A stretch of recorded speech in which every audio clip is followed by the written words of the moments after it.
We are in front of the Israeli School, Universal Practical Knowledge, the Philadelphia Division, here at 3226 Cheltenham Avenue in Philadelphia. We're standing in front of the school right now, getting a description of the 12 tribe sign that's been painted by one of the brothers that was in the school: Judah, Benjamin, Levi, Simeon, Zebulun, Ephraim, Manasseh, Gad, Reuben, Naphtali, Asher, Issachar. Those are the 12 tribes of Israel.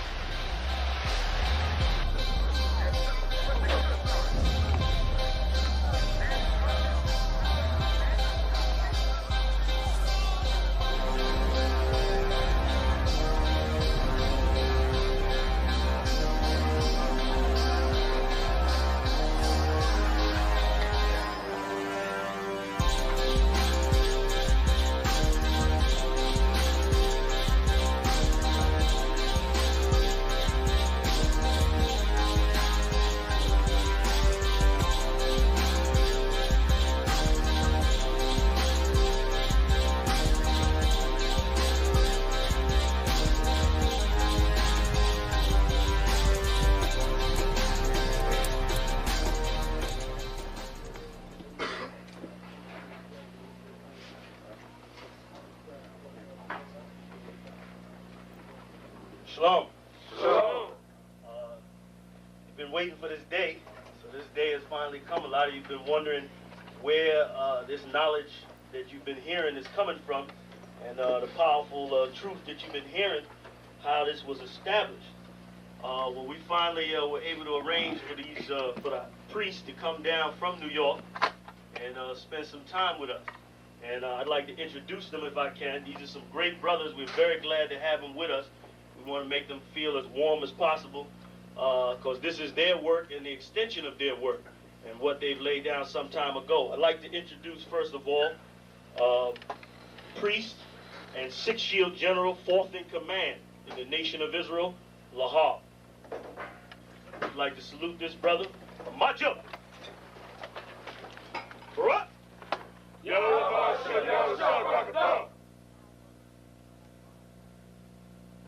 Yeshabim, which means sit.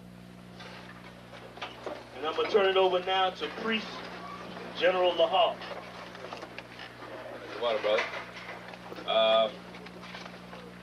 I'd like to say this, starting off, we're very impressed at your school here, and we're very impressed to see that the brothers and sisters in Philadelphia think enough of the Most High and the Bible and the truth and your nationality to be a part of this, because most of the brothers and sisters are running from the truth.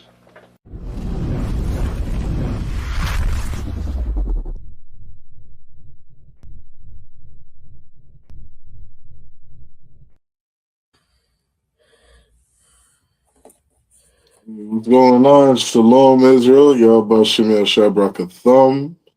Yahweh Shemal Atham Bashim Yahshai. I'm Priest and Officer Shari Wana, the Commanding General Yohana.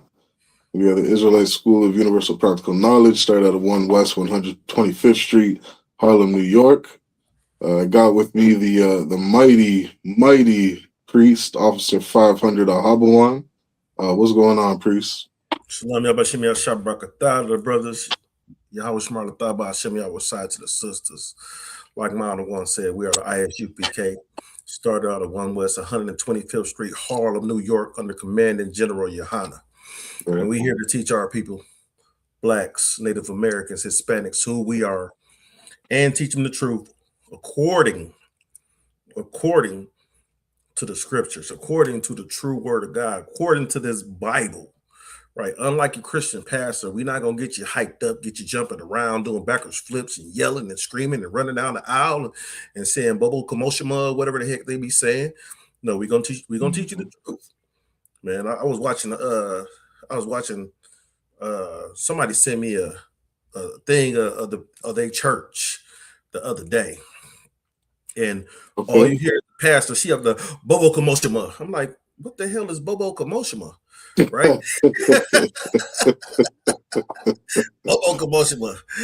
Right? I feel the spirit of the Lord here. No, you don't. What she's seeing is her pockets getting fatter. She done got these people acting all emotional. Right. Got them drunk off lies, right? Mm. And now since they drunk off lies, now once you get a drunk man, you can lead a drunk man right into a hole and leave him there. He won't even know. He won't even know where he at. And, you drop him off in that hole. Guess what's gonna happen when he wake up in that morning? He won't know how he got there. Right. And that's what's going on with the Christian church right now. Somebody is leading your drunk ass to a hole, and you got in that hole, and you don't even know how you got there. You can't ask the pastor for no food, right? You can't ask the pastor for no, if your rent and your lights, gas about to go off, you can't ask for no money, right? You can't ask for no help. But the Bentley parked outside. It's funny, Abawan. I got a story on that. I had an uncle who he attended a church, same church. I don't know if he was there like 30, 40 years. And as he got older, he's passed away now. But as he got older, I guess he was having a little troubles in and out the hospital. And so this brother went to his church, the same church he'd been paying tithes to for like 30, 40 years. And all he asked them for was if they could help him buy some shoes. And that pastor looked at him and said, "I'm sorry, we can't help you." We can't help you. Yeah, and it's like, you know what I mean? I don't know everybody's story, but to think you dedicated 40 years to, a place, and after 40 years of your hard-earned money in this fucking hell, Abawan, you can't even get some damn shoes from your pastor. My grandmother was with Church of God in Christ for at least my whole life. So that's at least, about 30 years. And when she passed away, it was cheaper for us to do her funeral at another church. Right. Yeah. Yeah, so that's the Christian church. If you could grab for me, Abawan, Isaiah 34:16. You know what I mean? Because a lot of what you said was so heavy. And, one of the reasons why we as Black Hispanics and Indigenous should value the ISUPK so much. Like tonight is Monday night history class. We got Tuesday night brotherhood class. Wednesday night, we got scripture breakdown, brotherhood, law, you know what I mean? La Shawan Kwadash, all these different classes. And, we're giving these classes to give knowledge to Blacks, Hispanics, and Indigenous, just to give them a little piece of heaven in this hell. You know what I mean? If you could read that verse for me. This is Isaiah chapter 34 and verse 16. Seek ye out of the book of the Lord and read. Because No one. if we seek the book of the Lord, you know what I mean? Like you would get the fruits that you see in the ISUPK. I've seen brothers in this school, you know what I mean, addicted to drugs for 20, 30 years, get in this school and, put that shit away. Damn I mean, brothers who, shout out to our prison program doing so much amazing work. You know what I mean? Helping brothers that are in prison, helping them get out of prison. You know what I mean? Once they're out, we got prison expungement programs, just all sorts of different things to help our people. And we do that from the knowledge of this Bible. You know what I mean? Like we got our family members and, brothers, sisters, friends inside that Christian church. And you have no idea, your nationality. When it tells you in Genesis that there's 17 different nations on this earth. Yes, sir. You know what I mean? Like, how come your pastor never told you that you're blood descendants from the children of Israel? You know what I mean? How come your pastor couldn't tell you, who the Chinese are, who the East Indians are? You know what I mean? They don't know who any of these nations are. If I may, sir. Yeah, go ahead. How come your pastor ain't tell you what Bobo Commotion mean? And that's you know what I mean. That's part of the reason I brought this verse up. You know what I mean? Because if you did seek out of the book of the Lord and read, you would see that garbage is nowhere in this book. You know what I mean? It speaks about speaking tongues in the New Testament, and if you were to just read the goddamn dictionary, you would know that tongue just means language. You know what I mean? Many, Old English words or Old English, they would use the word tongue just to say they're speaking a different language. You know what I mean? It doesn't mean, you're speaking some dog or baby language saying gaga, goo goo gaga or whatever. You know what I mean? Like these brothers who had a gift of tongues meant, they can speak different languages. They can speak Spanish, Hebrew, Assyrian, English, French, whatever, Spanish, whatever different language that there are. You know what I mean? A brother with the gift of tongues, he can, speak and interpret different languages. You know what I mean? You read the goddamn book about speaking in tongues, you would know that, it's pointless if you don't have an interpreter. You know what I mean? It's just like, making loud noise and nobody understands what the fuck you're saying. You know what I mean? It's pointless. If we would just come to this book and read, seek ye out of the book of the Lord and read, you know what I mean? We'd be in such a better place. If you could finish up that verse. He said, seek, right, and read. That's right here what the scripture says, right? It says, seek ye out of the book of the Lord, right? So the book of the Lord, you understand that Lord, if you look at that scripture, the Lord is capital Lord. So it's talking about the Most High, right? This is his book. What other books say this is the book of the Lord? No other book says that. This book says it's the book of the Lord. It says not just seek it out and read, right? You got so many people talking about pastor said, but did you read what the Bible said? You know what I learned when I got involved, when I got into the ISUPK, right? Not even when I got full-fledged in, when I just got involved, I ain't hear pastor say it no more. I ain't hear such say it no more. All I heard was what the Bible say, such, right? What the scripture read is such, right? You don't hear, Captain Dariala said such. No, this ain't Captain Dariala book, right? This is the Most High. You hear Captain Dariala say, hey, the scriptures read such. Scriptures say such, right? You don't hear nobody here talking about, well, pastor said, even though we give honor to Commander General Yohana, you don't hear people say, oh, well, Commander General Yohana said. No, the scriptures say. From the top to the bottom, the scriptures say, right? It says, and read, no one of these shall fail. None shall want her mate.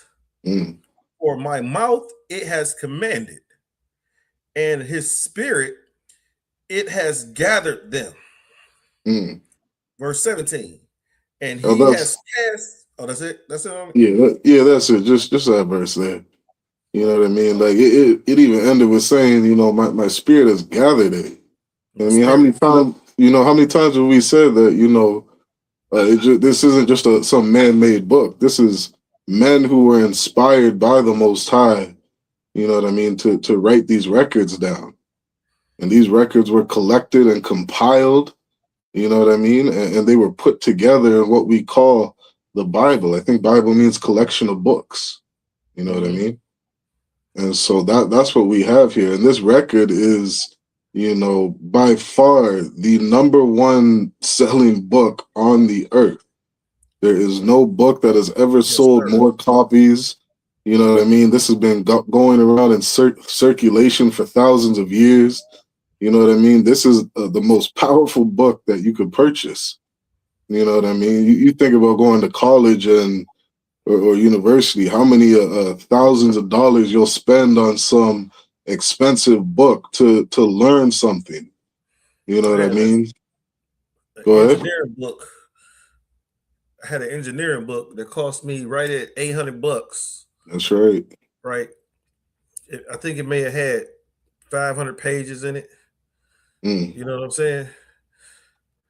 500 pages in it. That's it. So when they have a 500 pages and the thing cost me $800, I'm like, man, that's more than $1 a page.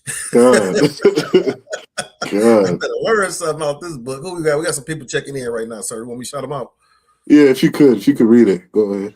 We got Masha out of Juan. Y'all about to me a Sharp Rockata. What's going on, sir?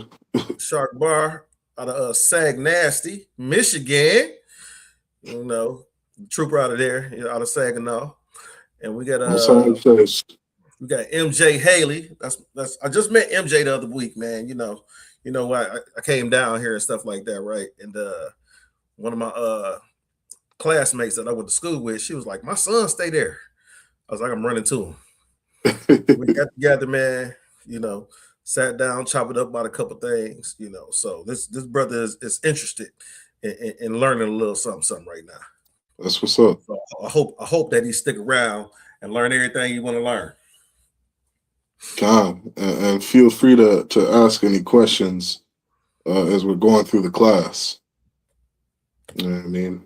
And Ahabuan, you know, you might have to help me with these titles. You got these titles down pat. You know what I mean? It's a lot for not cover these. Is white or black crime worse? And you know that's a heavy topic right there, sir, because you know,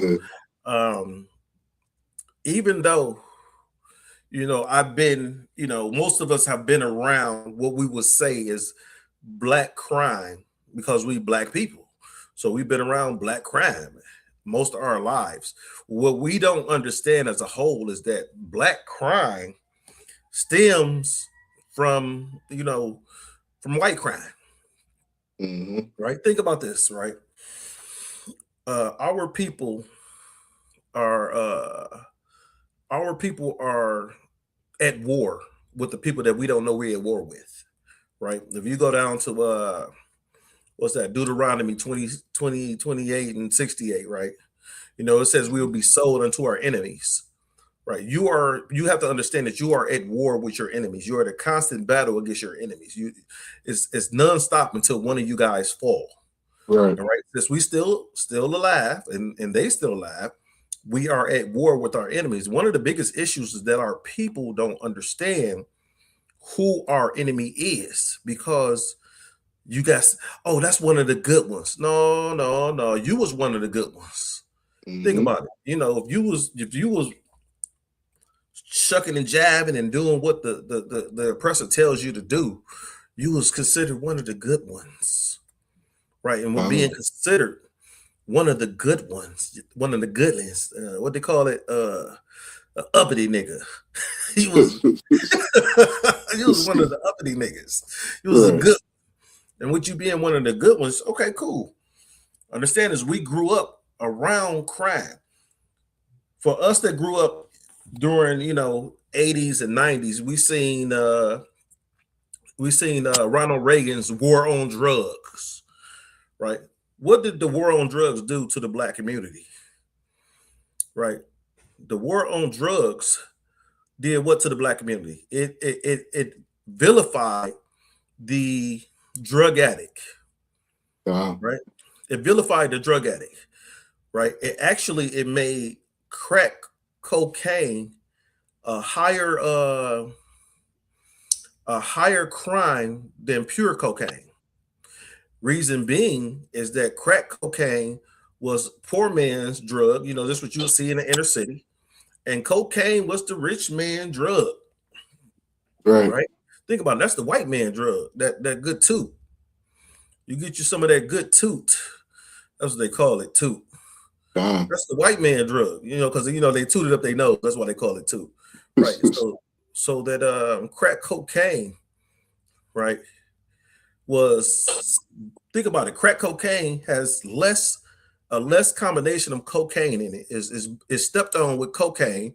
I mean, it's stepped on with baking soda. So I'm not gonna tell you people how to make this stuff because I don't want y'all on the stove. So what we'll do is say it's stepped on, right? Stepped on means is basically watered down with baking soda. Right. So you can have 50 grams of crack cocaine and have 50 grams of cocaine, when 50 grams of cocaine is more concentrated of cocaine than it is of 50 grams of crack cocaine, because most of the time it's half baking soda. Well, it's depending on, you know, what type of dealer you get, is a percentage of it is baking soda instead of being pure cocaine, right? Now, that white man, right? That white man put that drug in your city, right? And then all our mamas and daddies and uncles and aunties got strung out on the crack cocaine, right? We got people selling TVs and babies, right? TVs and babies for some crack cocaine. Yeah. Houses being destroyed because of crack cocaine. Yeah. It was what was that? The white man lied and said that 50% of babies was born strung out on crack cocaine in the black community, when it was less than 2%.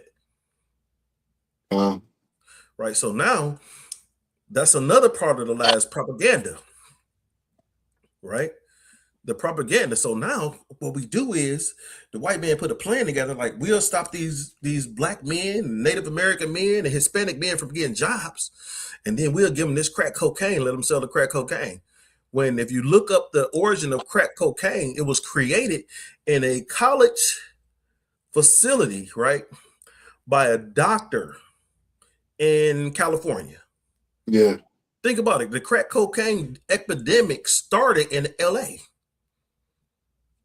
Right. And if I'm correct, I think that college, I don't want to be incorrect when I let me look this up, because I don't want to say the wrong name and then, you know, somebody looking for us. Right. No sweat. What you're saying is so heavy.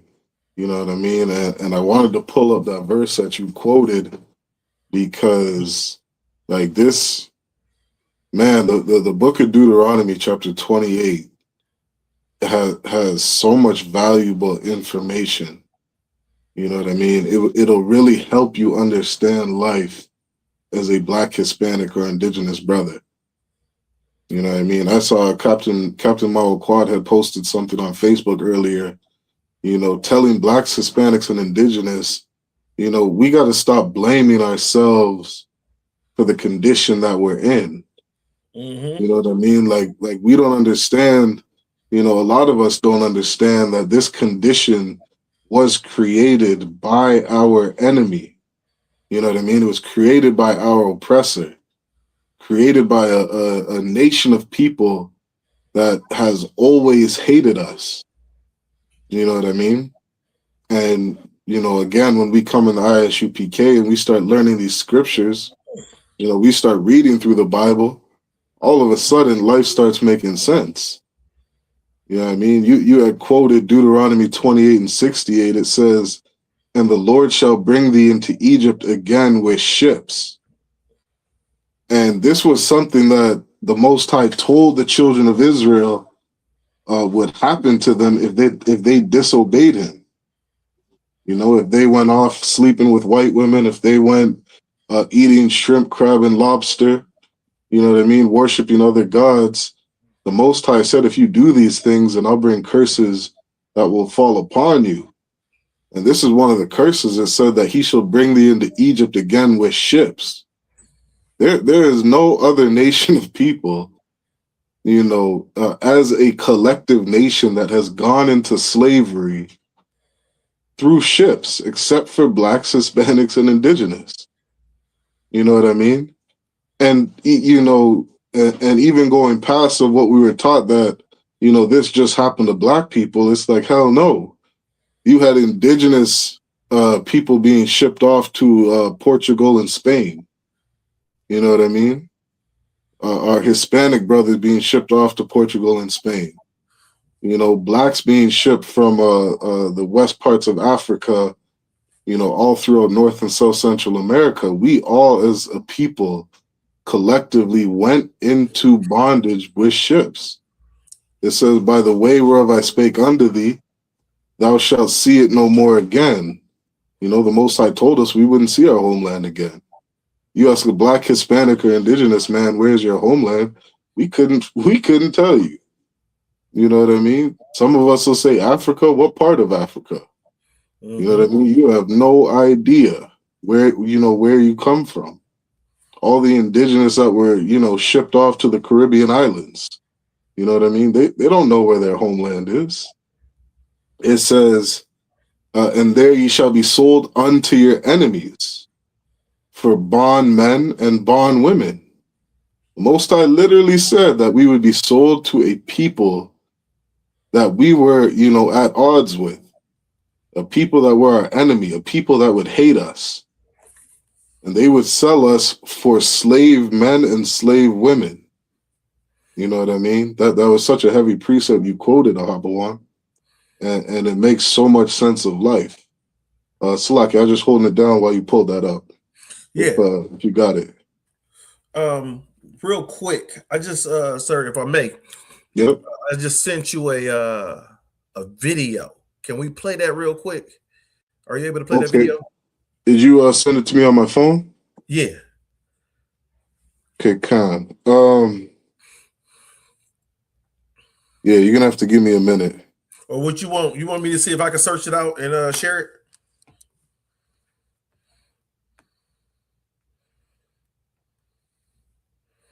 Yeah, I'll do that real quick. I'll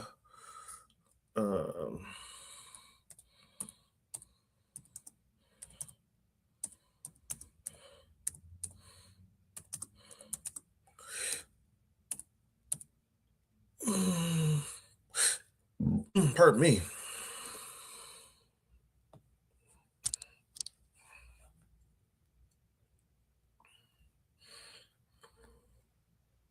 Salaki, can you hear me? I think I went out for a minute. Yeah, I can hear you, sir.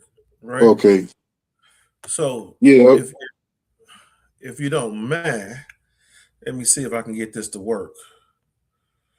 I want to share. Can I share this little quick article real quick while you set that video up? Go ahead. Okay, let me see if I can get it to work real quick. I'm just learning how to do this. Yep. So, right. Yeah. So look here. This is Crack was born in. This is not the right article I was looking for. Hold on. Wait. All right, look. Let's go here. Crack was born during 1974 in San Francisco Bay Area. It says, though Miami and Los Angeles are commonly recognized as the twin cradles of crack. I like that. Twin cradles of crack. The first government finance, think about this, first government finance study of cocaine smoking concluded that it was actually born in the Bay Area in January 1974. Got to understand the crack epidemic hit us in the 80s, right? After comedian Richard Pryor nearly, emulated himself during a cocaine smoking binge in 1980, the National Institute of Drug Abuse hired UCLA drug expert Ronald Siegel to look into the then unfamiliar practice. Siegel, the first scientist to document crack use in the United States, traced the smoking habit back to 1930s when Colombians first started it. Now y'all gotta understand, this is your oppressor pushing that he didn't bring this here. So he had to find some origin that it started somewhere else. It wasn't him in the lab cooking this crack up, because nobody knew the recipe for crack until what's this doctor's name? Nobody knew the recipe. What's this doctor's name? Where to say to the doctor Ronald Siegel. Ronald Siegel is the one that gave us the recipe for crack. So you gotta be careful when you listen to the white man's statements. Right, it says right. Siegel, the first scientist to document crack use in the United States, traced the smoking habit back to the 1930s when Colombians first started it. But but what was being smoked south of the border, a paste-like substance called base. You know, that's what you call that free base now. Was very different from what Californians were putting in their pipes. Now you see that it's a difference, right? Yeah. He wanted to tell you that, okay, that he got this from Colombians in the 1930s, but then now he's telling you it's something different. It can't be the same. It's different. If I could add, if I could add, you know, they were using the cocoa plant for dentistry. Yes. You know what I mean? They were using it for severe pain. You know what I mean? It was used as medicine. Coca-Cola, sir. Right. Yeah, now, so he can make more money. I can't say how much he was putting in there. Right. I can't say how much he was putting in there. Right. I don't know. I'm not, you know, I've discussed that with Cap a couple of times, and he helped me understand that they wasn't putting no 3.5 in no can of Coke. But at the same time, we blowing out your man one Coca-Cola, right? OD of a Coca-Cola, right? But what you do have to understand, it was Coca-Cola was sold as a white man's drink, right? They said that cocaine, right? And they wouldn't allow the black man to get cocaine because they said the cocaine made him hypersexual towards, you know, the slave beast. I mean, that came up, I mean, you know what I'm saying? White women. Right? So it made him hypersexual towards the white woman. And that's why they didn't want to sell the Coca-Cola to the black man. Right? That's nuts, ain't it? Yeah, you can't have no Coca-Cola because you think we want your woman? Hell nah. Y'all can keep her. Keep that puppy. Yeah, dang. If you don't mind, sir, but continue. Yeah, no, but you know that bringing it back, that's so heavy what you're bringing out. You know what I mean? Because you know, like we read earlier, we were sold to our enemies. Mm-hmm. You know what I mean? And it's like, what kind of people would put this drug, you know, inside of our community?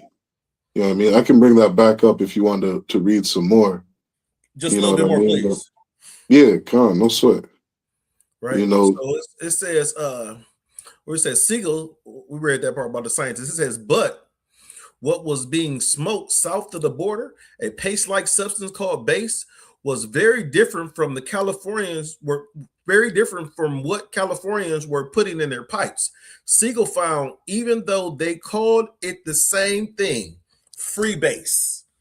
Base was a crude toxin Latin procured to cocaine powder, or on the other hand, free base, which later became known as crack or rock, was cocaine powder that had been reverse engineered to make it smokable. When San Francisco Bay Area dealers tried recreating the drug, they seen in South Africa. Now think about this. We're from, okay, now it's the Colombians, now it's the South Africans, right? Oh, okay, cool. Right? We're gonna blame it on somebody. South Americans, I mean. Right? South Americans, Siegel learned they screwed up. So look, understand this. When the drug dealers tried to recreate the free base, they screwed up. You see that? Siegel learned they screwed up. Right. The white man created crack. I'm trying to let you know right here. It says when they looked it up in the Merck manual, they saw cocaine base was thought, well, yeah, it was. Siegel, a national known drug researcher. So look at it. He's a nationally known drug researcher. The nigga's a dealer. I mean, we ain't no nigga. He's a dealer. They mispronunciated it, misunderstood the Spanish, and thought base was cocaine. I told you we wasn't no crackheads. Look, the base described was an organic chemistry handbook, was cocaine powder separated from its salts, a process easily done by boiling water and baking soda. It was an immediate, if unintentional hit. Damn. You see, You see who created this? It say they were, look here, they were wowed by it, Siegel said. They thought they were smoking bass. They were not. They were smoking something nobody on the planet had ever smoked before. Damn. You see this? I told you they created this in a college laboratory. Good right? night. They created crack cocaine in a college laboratory, right? And then pumped it into your cities, and now we got the war on drugs. You read a little bit more, then I'm gonna stop, sir. It says they were wild by it. Siegel said they thought they were smoking base and were not. Say they were smoking something nobody on the planet had ever smoked before. It says using the sales record of several major drug paraphernalia companies, Siegel correlated crack public appearance with the appearance of base making kits and glass pipes for smoking it. So not only did he come up with the crack, he came up with the base making kit so you could cook it up in the kitchen, right? You could whip it like a stir fry, and the glass pipe for smoking it. It says the sales recorded zeroed in the Bay Area. The sales records zeroed in Bay Area, right? It says, look at this. This is the last part of it. It says, we were able to show our satisfaction that we were directly responsible for distributing the habit throughout the United States. Siegel said, I'm going to read that again. We were able to show to our satisfaction that they were directly responsible for distributing the habit throughout the United States. Siegel said. Siegel said he was happy to do what? Distribute this throughout the United States. The whole United States. He said wherever there were selling their kits, that's where we started getting the clinical reports. It all started in Northern California. It all started in Northern California. I'm going to say that again. It all started in Northern California at UCLA, y'all. Damn. His groundbreaking studies, never published by the government, purportedly budgetary reasons, Siegel, who said he grew concerned that the information would not be made available to other researchers, published it himself in an obscure medical journal in late 1982. So I'm gonna ask y'all a question. Let me ask y'all a question. When did the crack epidemic hit the United States? In the early 80s. Right? According to this article, they created it where? In the late 70s. Now, I got another article I got to find. I'm going to let you know straight up is that they had a cure for crack cocaine in the 70s, late 70s. So they created it, and then they made it's kind of like you have the opioid addiction right now, the opioid outbreak. And with the opioid outbreak, they got a drug called Suboxone that help wean you off these opioids. Right. So whether it be Perks, Oxycontin, or whatever it may be, these opioids are very addictive. Right. And at the time, they was giving you oxycodone for a damn toothache. You could take Tylenol and some oral gel and not be addicted. You see? So understand that these things that are happening, they push this in our neighborhoods. They push this on us so that they can come up with the war on drugs. You don't see no war on drugs now, do you?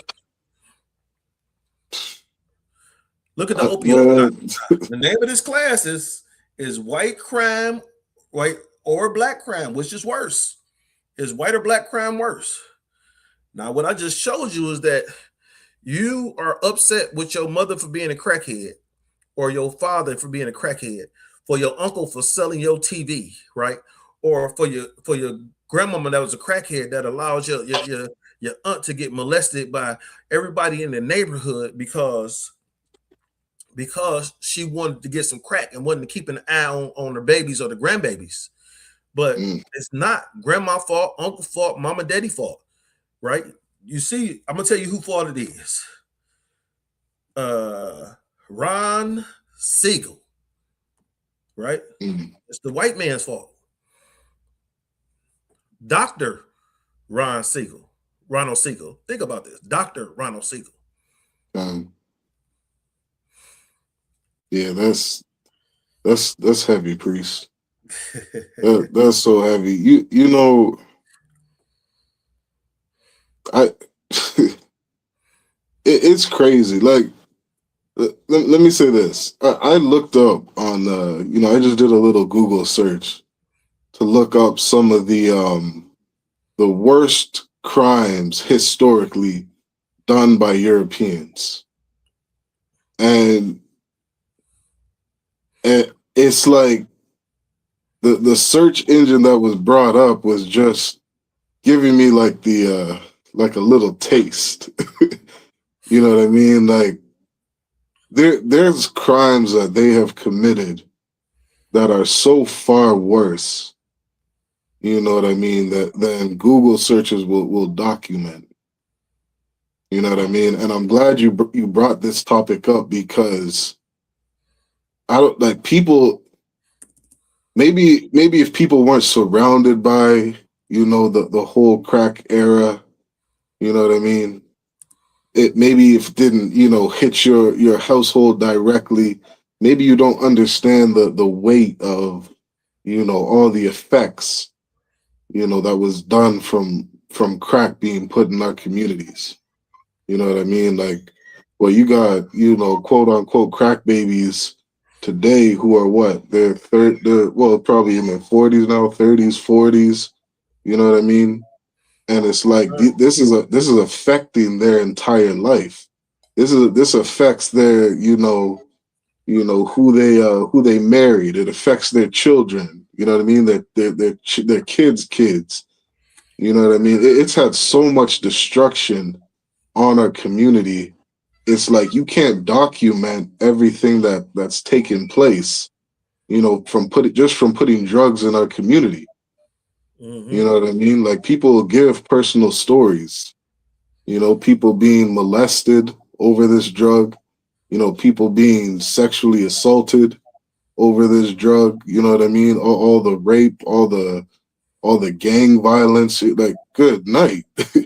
You know what I mean? How many people have lost their lives over this drug? You know what I mean? Undocumented. You know what I mean? Like, it's what this devil did by putting crack in our neighborhoods. I don't have the words to describe it all. You know what I mean? So, well, if I may, sir. Yeah, go ahead.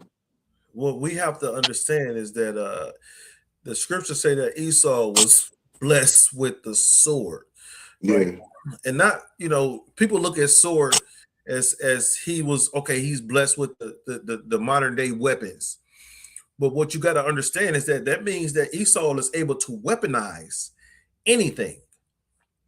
Right? Think about this. Yeah. He's blessed with the sword, right? So he's able to, what does a sword do? A sword kills. Right? A sword kills. So he's blessed with the ability to weaponize something that will kill you. Mm-hmm. Right? Easily. What is the deadliest place for a young Black, Native American, Hispanic person to be? What is the deadliest place? You know the answer. Yep. The deadliest place for a Black, Native American, or Hispanic is their mother's womb. Okay. The deadliest place. So not only has he weaponized the woman against the man, he's also weaponized the woman against the child, right? Over 350,000 abortions are committed in our community every single year, because Esau has weaponized your mother's womb, right? So if you was one of those children that made it out like us, it's a blessing, because Esau gave your mother every single availability source and resource that she need to abort your ass. I'm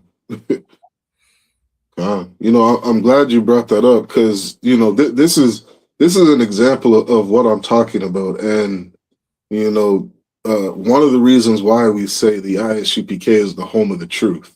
Damn right. Like we read these scriptures and we see that, you know, Esau was blessed with the sword. So because we're reading this in the Bible, we know that there's no better murderer than Esau. And when I had looked up, you know what I mean, like what's the number one worst crime Europeans have ever committed? And you know what the number one crime they say it was committed, Habawan? Let me hear. They said the Holocaust. And yeah, God, they haven't recorded as 6 million small hats. That's right. They haven't recorded from like 4 to 6 million small hats. And you know, as I'm reading this, I'm just shaking my head and I'm like, hold on, let me look up. Ain't that white on white crime? That's white on white crime too. You know what I mean? And this is what I mean, like about Europeans being such a criminal. Like I had looked up immediately how many babies have been unalived because of Margaret Sanger. And you know what I mean? And it's like the U.S. since Roe v. Wade has documented over 60 million abortions. You know what I mean? 60 million. 60 million since Roe v. Wade. I think that's somewhere in the 1970s. So you know what I mean? The Holocaust supposedly, at what was that, World War II? 1942, that around there, 1940, 1942? World War II area. So 1940s. Yeah, so in the 40s, they supposedly, allegedly, because we have to say allegedly, we don't know for sure, right? So allegedly, Hitler unalived close to 6 million of these small hats, right? Mm-hmm. So he unalived close to 6 million of them, right? He put them in ovens. He did a lot of medical testing on them. You know, a lot of medical breakthroughs came through that so-called Holocaust, right? A lot of medical breakthroughs, you know, and like, you know how long people get to stay in the oven, you know how long people get to breathe gas, you know, so different things came out of that that Holocaust, right? That promoted and pushed science. The thing about it, sir, is that you know, it's similar to what's going on now with Israel and Iran, right? Now, as the ISUPK stand, we don't support Israel or Iran, right? But we understand oppression. When you have that oppressor sitting on your back, you want them to get off your damn back, right? You want that oppressor to get off your back, right? And what we fight against is oppression. So we can understand and we can like, no, this shouldn't go down or this shouldn't happen because that's direct oppression. Now, what you have to understand is those small hats were oppressing those Germans at the time, and they just turned the tides. The Germans were being oppressed by the small hats at first, and then the Germans end up just turning the tides on them. Right? What's the name? Hitler began to push his propaganda. But you got to understand, Hitler was just like Donald Trump, a C student. He wasn't no genius, right? He had barely passable grades, right? If passable, right? He might have been a D student. I'm not sure. I have to look it back up again. But he wasn't some creative genius, right? He wasn't some charismatic individual, but what he did was he understood their oppression, and he knew how to speak to people about what's going on around them and get them to join with them. Think about it.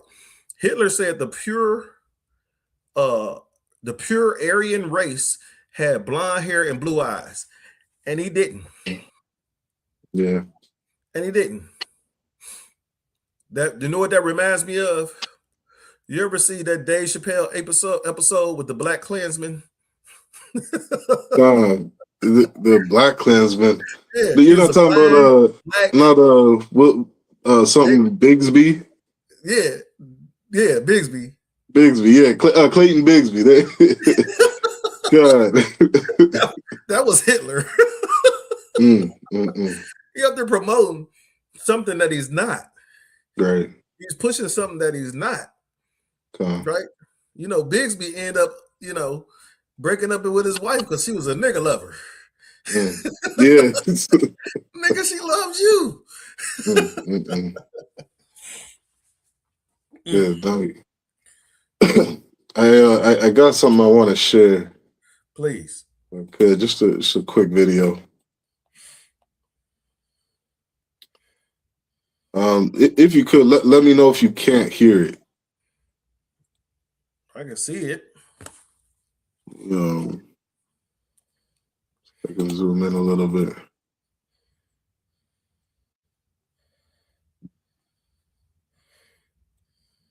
There were approximately 12,000 ships that brought 12.5 million Africans to the Americas. She got 12,000 ships. Mm-hmm. What I realized was that I could not tell you the name of a single one of those ships growing up, but I could tell you about the Mayflower.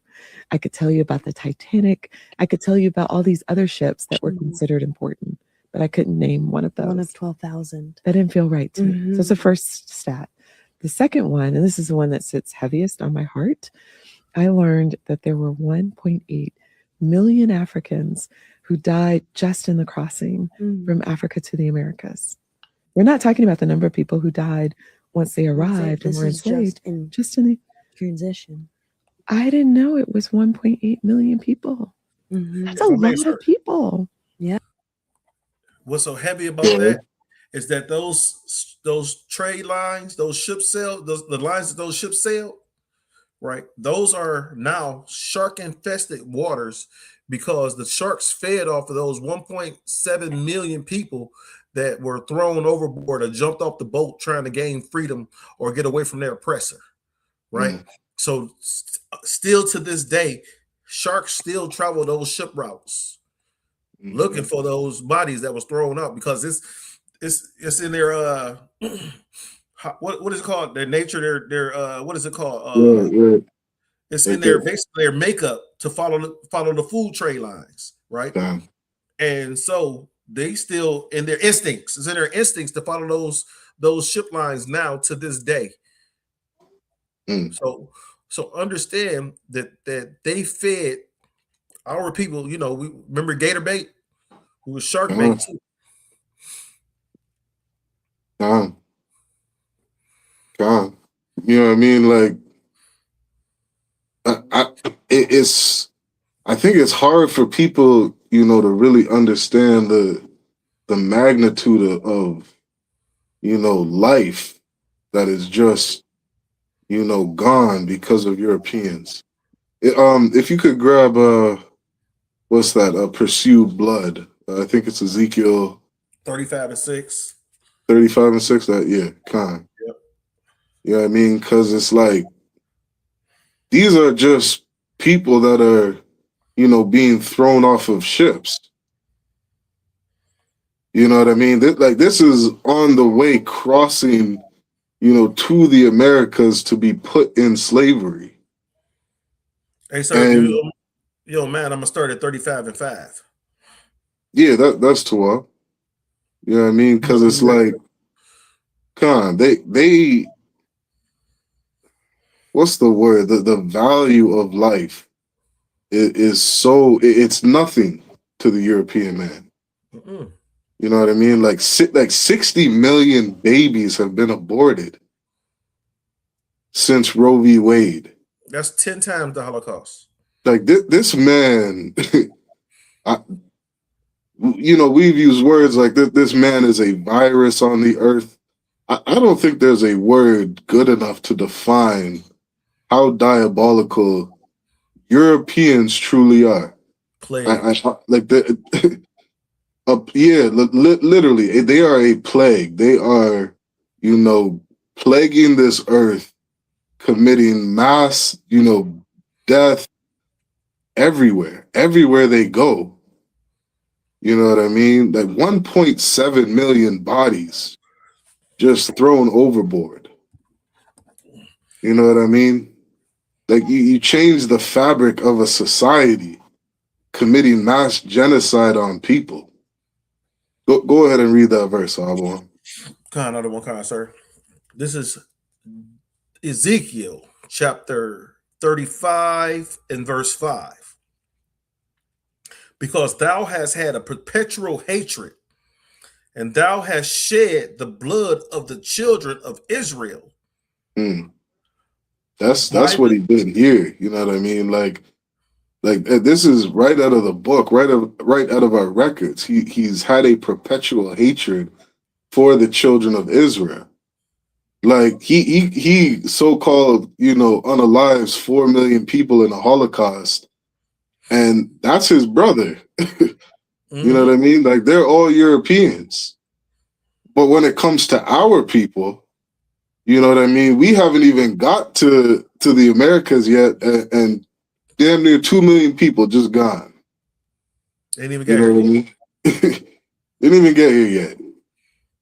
Like that is a perpetual hatred. You know what I mean? The amount of abortions that have happened, starting off, speaking on the crack cocaine they put in our neighborhoods. Like, you really have to hate a person to do something like this. Go ahead and keep reading. Because thou hast had a perpetual hatred and has shed the blood of the children of Israel by the force of the sword in the time of their calamity. And that's at a time where, we don't have protection. You know what I mean? The Most High has always been Blacks, Hispanics, and Indigenous protection. But when we disobey our God, we lose that protection. And when we lost that protection, Esau took advantage of that. Our enemy took, complete advantage of that. And that perpetual hatred, it's an ongoing hate. It's never going to end. You know what I mean? It's a sad thing. Like Genesis 49 said that Judah would dwell, in the neck of his enemy. I'm paraphrasing. Mm-hmm. You know what I mean? Could you imagine? You know what I mean? Like, what's a good parable? Like, having a sheep, just surrounded by 10 wolves. You know what I mean? And it just has nowhere to go. The sheep has to wake up day and night surrounded by those wolves. Nowhere to go. You know what I mean? Like, that's us here in America. If I may, sir. Yeah, go ahead. And what our people don't understand is that we're the sheep that's surrounded by those 10 wolves. But what we'll do is, because an 11th wolf will come over there and be like, don't eat this sheep. This sheep is our friend, right? And that 11th wolf will take you to his house, and it'll feed you, and it'll wine and dine you and get you fat and thick and eat your ass up later on when you're big instead of eating you when you're small. That's the only thing. That's what our oppressor does. Yeah. Yep. Shoot, I was even thinking that there was somebody had posted a video earlier. You know what I mean? Like, you see how Esau is with animals. You know what I mean? He'll sit there and say, protect the animals, protect the whales, protect this, protect that. But the minute an animal, you know what I mean, looks at him the wrong way, he's like, oh, we got to put that animal down. What's so heavy about You know what I mean? Yes, sir, is that I seen a video today. Now, my Detroit people, wake up. On the Lodge Freeway, how many white people closed down the freeway to save them 2 dogs? If anybody know about that, speak up in the chat, please. If anybody know about that, please speak up in the chat. But they blocked the freeway off to save some dogs that was running along the freeway. You know how many dead dogs I see lying around the freeway right now in the Lodge? Right. Bunch of them. Good. Bunch of them, right? I see dead dogs and bumpers all off the side of the Lodge Freeway, right? These people blocked off the freeway, right? It was like 3 white women. They blocked off the freeway so that they can try to attempt to save these dogs. They risked their life, right? By stopping in the middle of the freeway to save some dogs. But yet and still, You walk past and they clench their purse. Right? Yeah. You can't get pulled over by one of their police officers without them asking you for your ID and unaliving you, Fernando Castillo. Right? You can't be sleeping in your bed without them running up and kicking in your house, your door with a false raid and unaliving you while you in your bed sleep, Breonna Taylor. Right? You can't play in the park. 12-year-old boy, you can't play in the park with a toy without them pulling up on you and unaliving you right there in the park. Tamir Rice. Mm-hmm. Right? You can't walk home with Skittles and what do you have? An Arizona iced tea? Damn. Trayvon Martin. These are the things you can't do while you black here in America. But yet and still, if you was a dog, they will shut down the freeway for you. Damn near get ran over by, because you understand the Lodge is a raceway. Think about it. The speed limit on the Lodge is 55 miles an hour. Have you ever got on the Lodge and was able to do 55 miles an hour without getting ran over? You can't. You got to do at least 70 miles an hour on the Lodge. And they shut it down to save dogs when they will hang your ass from a tree. Yep. Yeah, it's all hypocrisy. It's all bullshit. You know what I mean? Like this man is, what's it say? He was a murderer from the beginning. I got that scripture too. Like, you want me to finish this one? Yeah, let's finish on this scripture first. It says, in the time of their calamity, in the time that their iniquities had an end. Verse 6, therefore, as I live, saith the Lord God, I will prepare thee unto blood, and blood shall pursue thee. Sith thou hast not hated blood, even blood shall pursue thee. He doesn't hate blood. You know what I mean? Like if you could think about that, you know what I mean? Like some people might, maybe they'll hesitate, before putting a bullet in you. You know what I mean? This wicked bastard does not care. Like he is after that blood. You know what I mean? He wants death. He wants to see it. He wants to chase it. He wants to pursue it. That's why the Most High said, blood shall pursue thee, because that's all this devil does. He is good at nothing but unaliving. You know what I mean? Nothing but lying and unaliving. That is what he is good at. You know what I mean? And his history shows it. Like he's got we got a couple thousand years of Habawan of European history. You know what I mean?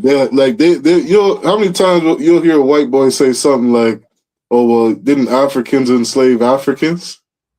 And it's like they say it to almost, to make themselves look a little better. You know what I mean? Or feel a little less guilty to say, we're not that bad. We're not the only nation of people that enslave people. We're not the only nation of people that unalive people. You know what I mean? You know what that's from? What's that? That's from you ever be chilling or doing something bad with one of your brothers and sisters? Yeah, I know that. And you get caught. And then soon you get caught, right? You get caught for something, it might be a minor infraction. Right? You get caught for, your mama told you not to spit off the balcony, and you spitting off the balcony of your apartment, right? Right. Yep. Now you get caught for spitting off the balcony. Then such, you get the points because you got a point too.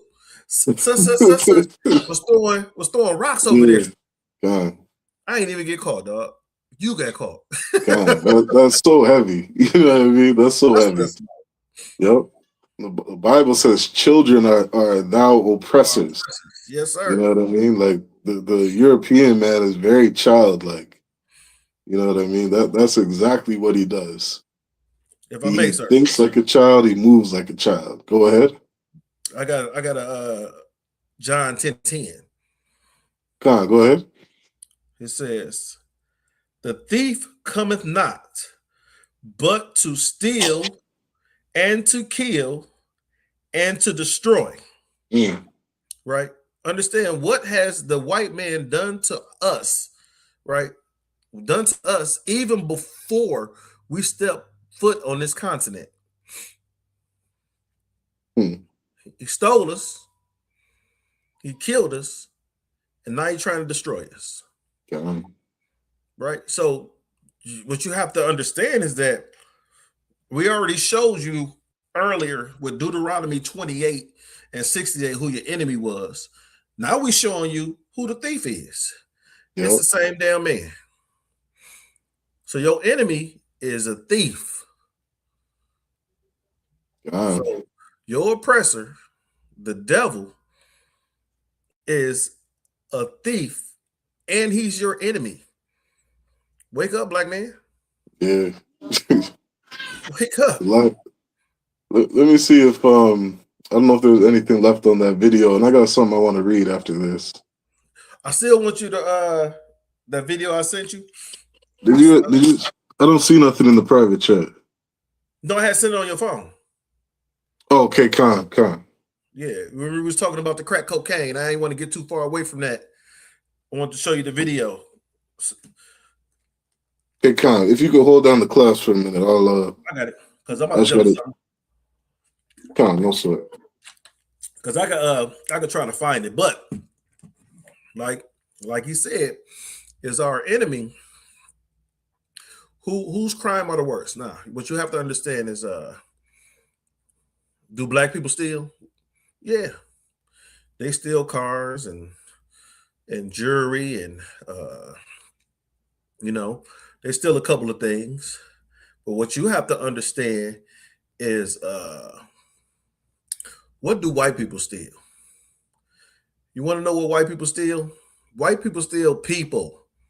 That's how you were, as you were hiding in the western coast of Africa, how you ended going through Ghana, which is right there in Ghana. That should let you know that you are not African, black man, Native American man, Hispanic man. You're not African. That'll let you know that you're not African, because in Ghana, there was where they were loading slave ships at, and it's called the door of no return, right? And with this door of no return, what ends up happening is once you load it onto that slave ship, you're not coming back to that coast, that western coast of Africa. So that's why they call it the door of no return. So don't fall for these Guyanese people talking about, come on back over here, we want you to come back. No, you helped ship us the hell over here. Why would you want to go from one oppressor to another one because you think he looked like you? Right? He definitely don't smell like you. If you them smell them Africans, they don't smell like you. Right? You back, sir? Yeah, I got it. And I got the video pulled up here. Oh, you got the video? Okay, look, before I would like to play that video, because there's some heavy stuff in that video that help let us know about these white crimes.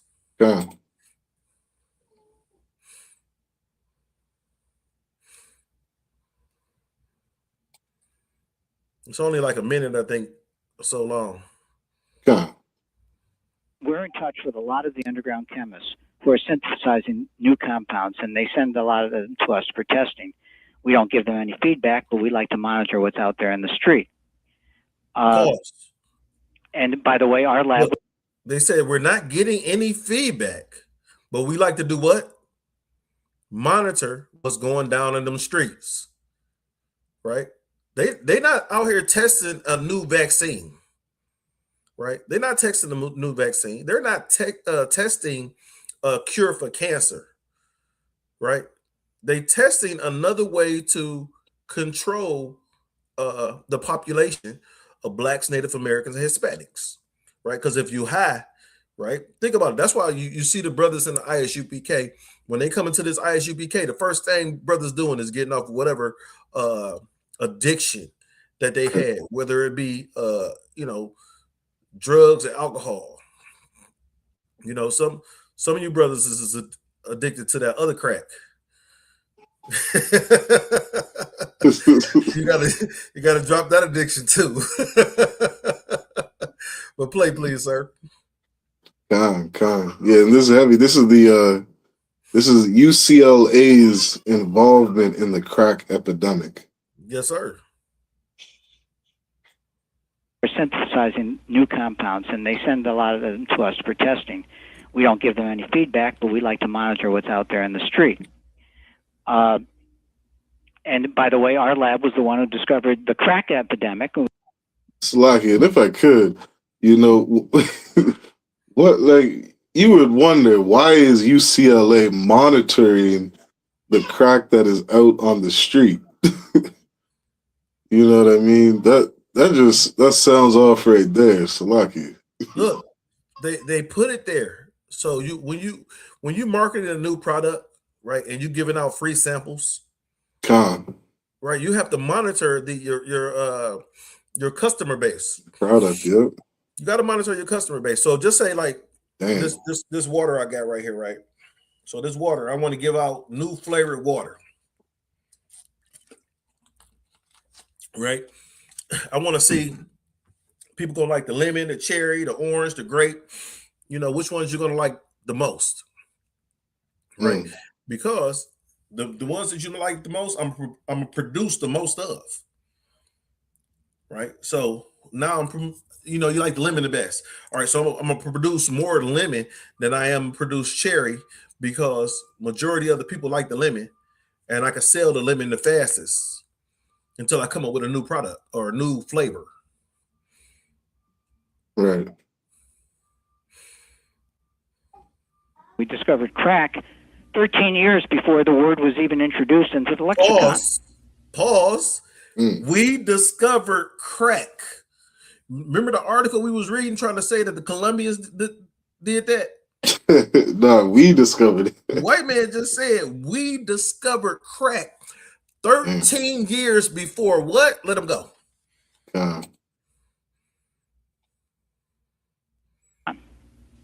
We had monkeys smoking crack cocaine in the basement labs at UCLA. Run it back. Years before the word was even introduced into the lexicon. We had monkeys smoking crack epidemic. And by the way, our lab was the one who discovered the crack epidemic, and we discovered crack 13 years before the word was even introduced into the lexicon. We had monkeys smoking crack cocaine in the basement labs at UCLA 13 years. Damn. Monkey crackheads. Yeah, monkeys smoking crack 13 years before this shit is introduced. Monkeys smoking crack. Now, you know what? The white man has done some diabolical thing. I would like to see like a crackhead monkey. I want to see. Is he out there stealing bananas? You know what I'm saying? What is he trading for this? What is this monkey trading for this crack? How is he getting it? You know how he getting it? The same way your neighborhoods got it, the white man. Think about it. The monkey got the crack the same way that black people got the crack. Yeah, that's unfortunately, I'm not surprised. I'm not surprised. Not at all. Now, understand who was president then? Ronald Reagan. I was gonna say, is this Ronald Reagan? Ronald Reagan. Yeah. He done got dementia and forgot every goddamn thing before he died.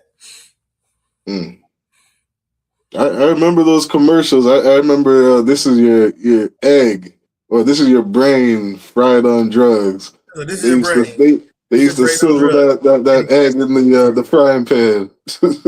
You know what's messed up about that is that some of us was going to school hungry as hell. Right. They frying a fucking egg. This is your brain.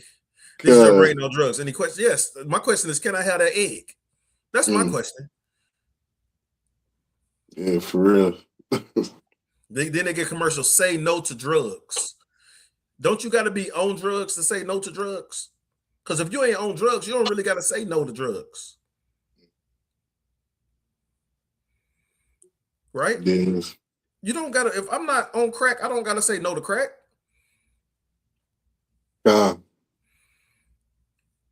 Okay. Yep. We talking about these white man crimes. We do stuff like steal cars. Black folks steal cars. They might snatch your yays. You know what I'm saying? I go out and I go to the bar, and half the guys in the bar got on yays. Everybody go home with their yays. Half of them got on chains, big chains. All of them go home with their chains on.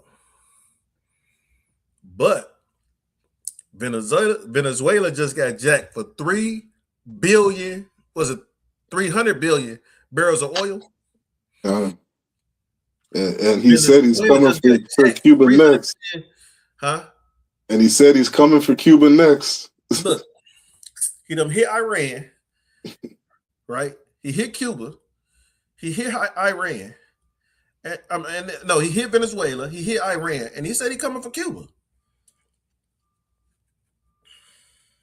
Yeah, and that's in the scriptures, Ahabawan. Huh? Like, and that's in the scriptures. You know, it says in Obadiah, you know, a thief would steal until he had enough.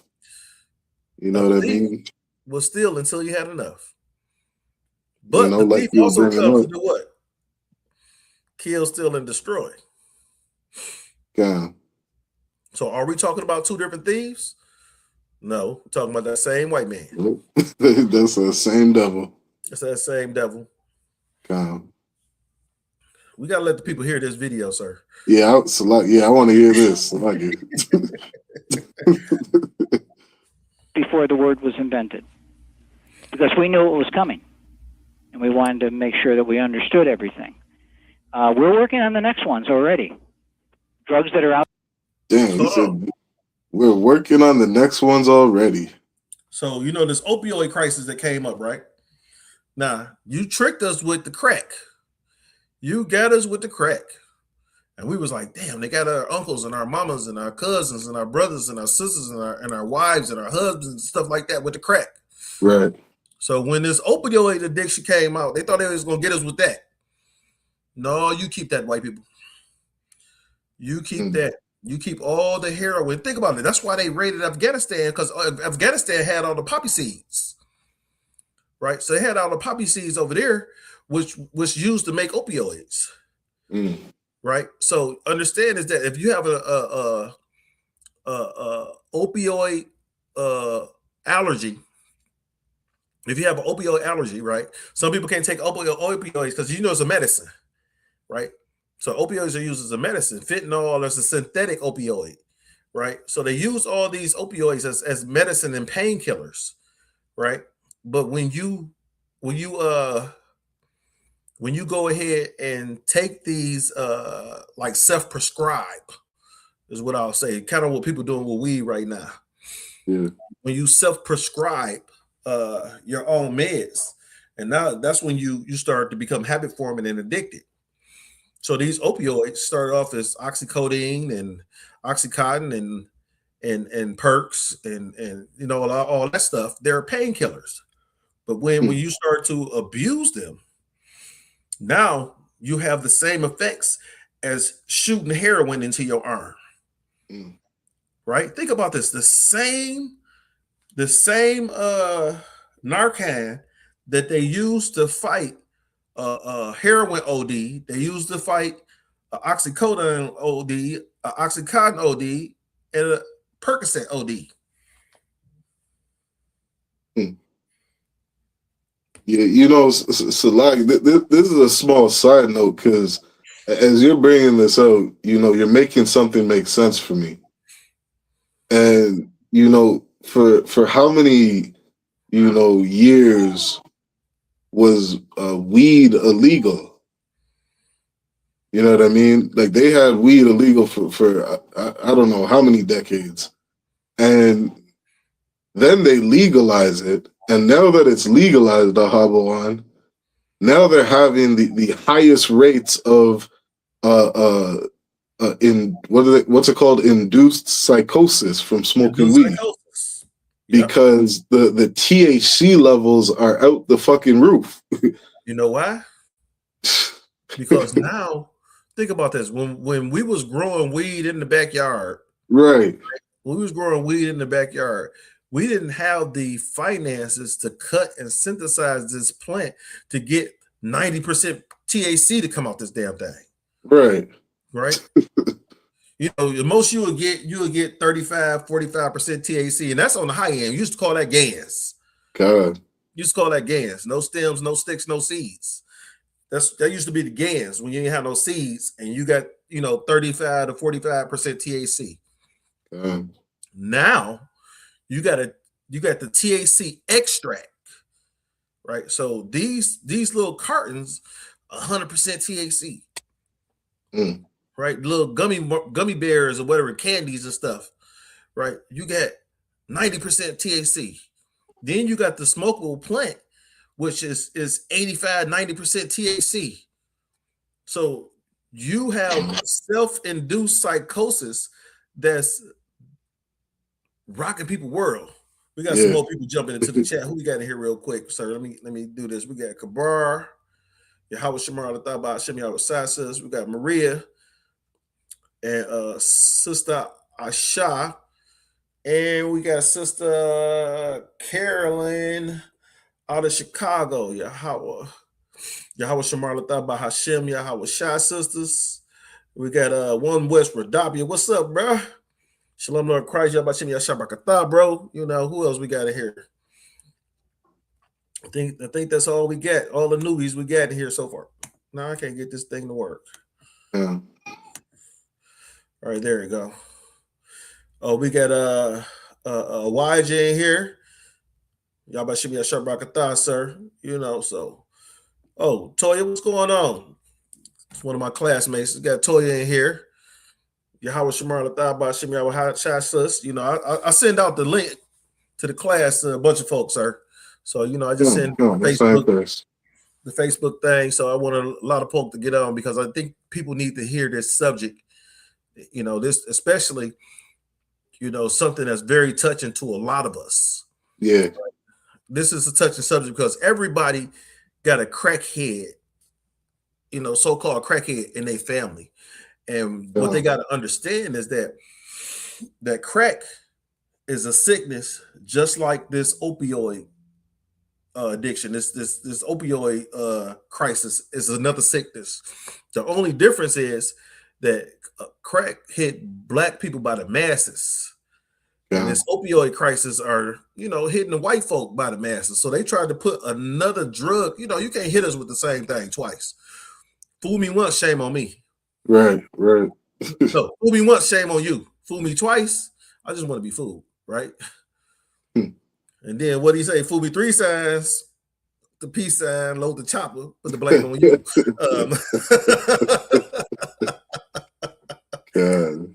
But if you don't mind, sir, can we continue with that video? God, absolutely. Out there now on the street that are not illegal, that people are looking at.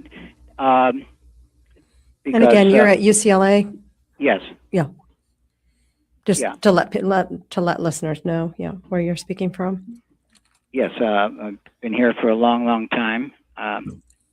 And I came out here from New York because it was one of the few places I could do LSD research at the time, and we were giving LSD and all kinds of marijuana and all kinds of other drugs to volunteers in the laboratory, and I wanted to move away from animal research. They give them LSD and all type of marijuana to fiends. I mean, volunteers. Volunteers, come. They call it volunteers. Right? You can call it fiends. We can call it drug addicts. It's called fiends in the hood, but at UCLA, they call them volunteers. Yeah, and that's to this class title because that's part of the lies that we constantly tear down, and it's like you see a white boy in a suit and tie, at the job, you think he's some kind of civilized human being, Meanwhile, he's going home and doing shrooms, LSD, lines of coke, putting, pills up his nose. You know what I mean? Like, this is what this man does. With the white beater on. Yeah, you know what I mean? But he walks into UCLA and, he's not considered a junkie. He's not considered a drug addict. You know what I mean? He doesn't fit the stereotype of a regular drug addict.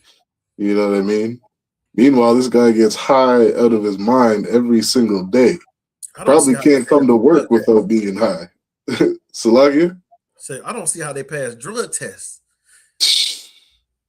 Because, these companies, I see these companies hiring individuals, and, I be seeing these individuals, these oppressors, and I'm like, this is a fiend. You can't see your fiend. You're sitting there the whole time. He's sitting there itching. Well, come to find out, we're not the ones who are, on every government assistance program known to man. The Jews. You know what I mean? These devils are on every government assistance plan. They don't got to work. They got the food stamps. You know what I mean? You see that Jewish community in Brooklyn, I think it is. You know what I mean? They taking, everybody's tax dollars, living off of that money. You know what I mean?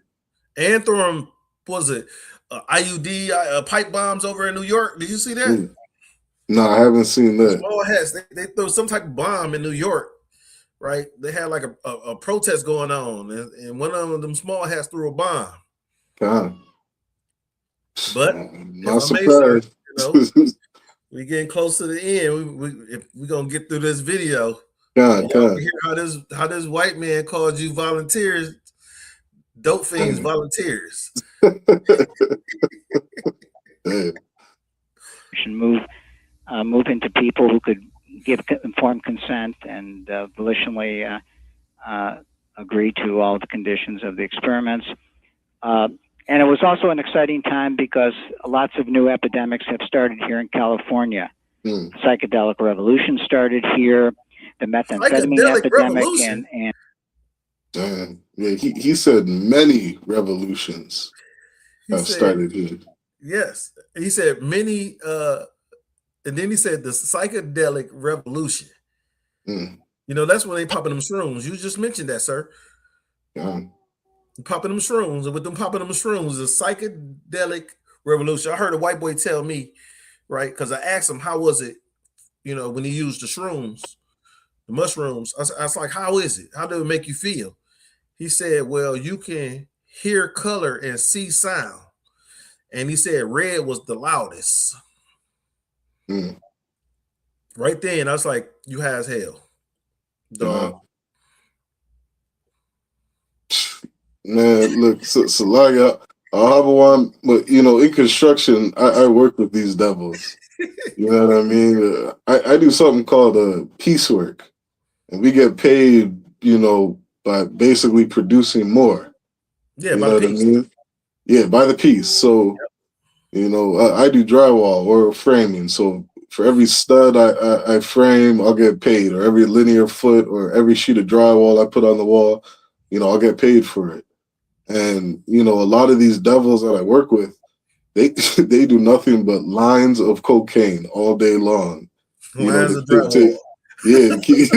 Just to keep them jacked up. And they just, they perceive as if they're, running nonstop. You know what I mean? But they crash so hard, off that drug, they'll disappear for like 2 hours and then come back. You know what I mean? And, a lot of times, just pupils dilated, just, whole eye pitch black. You know what I mean? Like they on every drug known to man. You know what I mean? Like I watch them do it. And these guys are getting paid, you know what I mean? Paid a lot of money to do this. You know what I mean? So these are people you would see in that expensive restaurant, not knowing, they're the biggest drug addict known to man. Well, the Epstein files was telling you about all the cocaine that they was doing and between little kids and cocaine. That's really what Epstein Island was about. Salakia priest. That is, that is what the USA is about. That's what all of North America is about. Not just the Epstein Island. Like they're doing this all over. You know what I mean? Wherever you find Europeans, that shit is going on. This is what they do. You know what I mean? Think about this. What will make you think that with all the cocaine Trump and his friends do, that they was going to Venezuela because of cocaine? We're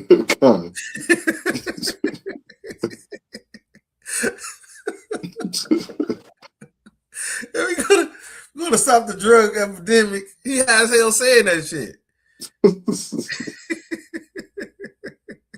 Yeah, it was crazy. Why would Donald Trump stop the drug epidemic? Like he's got nothing but drugs and whores to pay for. You know what I mean? Like, you know what I mean? Just waiting for more to come out on what nonsense he's doing. You know what I mean? Did I play the videos? No, we didn't play it. We didn't play it all. It still got a little bit more. God. God.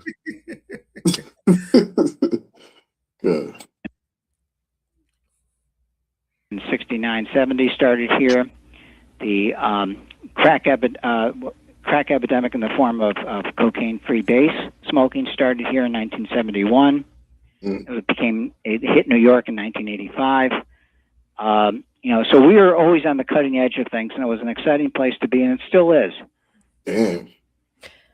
Wow. On the cutting edge. He called it the cutting edge. You know what I mean? They produced it in 71, and it hit New York in 85. 85. So it took them 14 years to get crack cocaine from UCLA to the NYC. And he said, and doesn't correct me if I'm wrong, doesn't cutting edge mean to be like, basically they're like the pioneers. You know what I mean? Yeah. So they're on top of, the dope game. You know what I mean? Like they stay ahead of the game. They're the ones pioneering all this shit. You know what I mean? Like you think you're some kind of drug dealer because you're in the basement trying to cook up some shit. Like this devil, has an entire, funding from a UCLA college.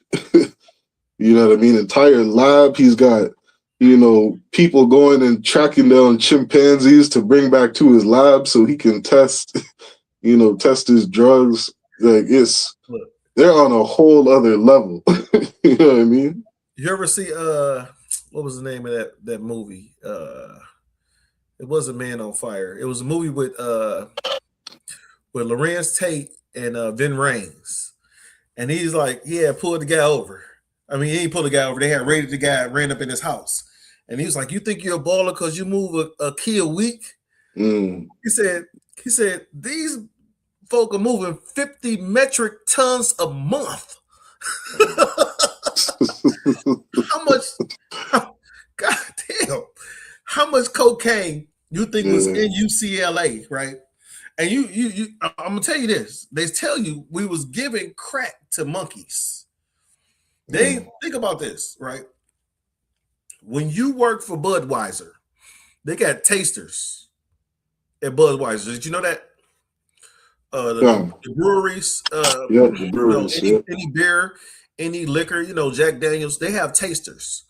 So the tasters are there to, taste the beer, taste the liquor or whatever that when the batch is done. And that's what they do throughout the day is they go through and they taste it and make sure that it has the proper mix. They're like expert alcohol tasters, Mm-hmm. I think that used to be my job, or it should have been. Right? So they tasters. You don't think about this. They call in there at UCLA, they call in their tasters volunteers. Good night. That's crazy. Why the feds never ran up in UCLA and say, oh, you got all this damn cocaine? Why the feds never run up in there? They ran up in Pookie and Ray Ray spot because they had a zip. Yeah, that's crazy. Because we're getting how many years of shoot, how should I call it? Going back to slavery, basically. Because the minute you're incarcerated, you're back to that free labor. So how many of us are being put back in slavery over this drug? Meanwhile, you got metric tons of this shit inside of your colleges. You know what I mean? Producing this. Colleges. Yeah. It's absolute insanity. And again, it shows you to how much of a criminal this man actually is. You know what I mean? Like the number one gangster on the earth, is our oppressor. We get in trouble for selling drugs at school. Right? Think about all the black young college students that were trying to sell a little dope here and there to pay for some books, pay for a car or something like that, pay for some housing. And they got all the dope right there at the school.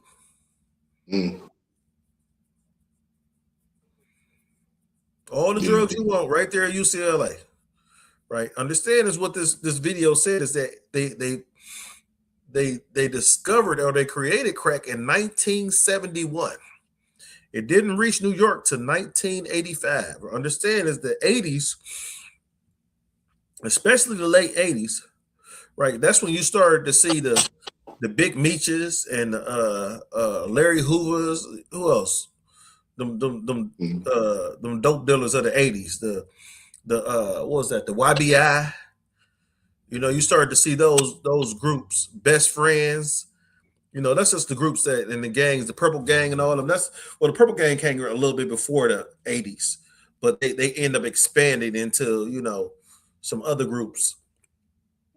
But you started to see this stuff inside, you think in these black organizations in the inner city are the ones who are causing your sister to sell herself for a $5 crack rock when it was UCLA the whole time. Right? So you can't tell me that if UCLA is testing drugs on volunteers that Ronald Reagan didn't know nothing about these drugs. That who was the president after him? Right after Reagan, I can't even tell you. It wasn't Gerald Ford. I think Gerald Ford was right before him. I'm not sure. I don't know the order of them presidents lined up at the top of this country. I don't. You asked me. I was just speaking to my little cousins the other day about. They were speaking like Abraham Lincoln freed the slaves. I was like, no, he didn't. The Civil War the Civil War allowed the slaves to be free because they fought with the Union instead of fighting with the Confederacy. The Confederacy wanted to keep you in slavery. The Union said, if you fight with us and help us win, we will free you. Right? And we still had to fight for freedom after that. And then they said, all right, we're going to give you 40 acres and a mule. Ain't none of my family members seen no 40 acres and no mules. None of my ancestors seen no 40 acres and no mule.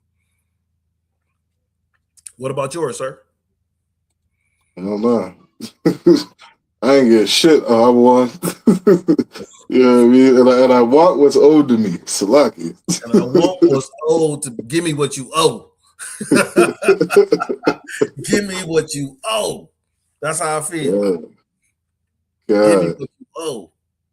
Yeah, it is a lot more than 40 acres and a mule. That'll be a hot ass shirt. Give me what you owe. God. I might have to put that one together. God. Shoot. So, let's see. I would like to bring something that's, if you don't have anything, I would like to get away from the drugs that the white man has brought into our community and get into another crime. Because this is, you know, like I said, black people steal hats and cars and rims and speakers and, you know, what else? Name something. If you're in the chat, if you woke in the chat, name something that a black person has stolen from you, so we can look at these black crimes, right? Even to the point where, you know, I've had a black person steal a family member while, you know, unaliving one of my family members, right? But they didn't unalive 1.7 million on the way from Africa. Right? They didn't unalive. Oh, I got a story about the white man unaliving. Let me see which one is I'm gonna use. Yeah, not that one. I got one here because this one is, you know, what's the word called?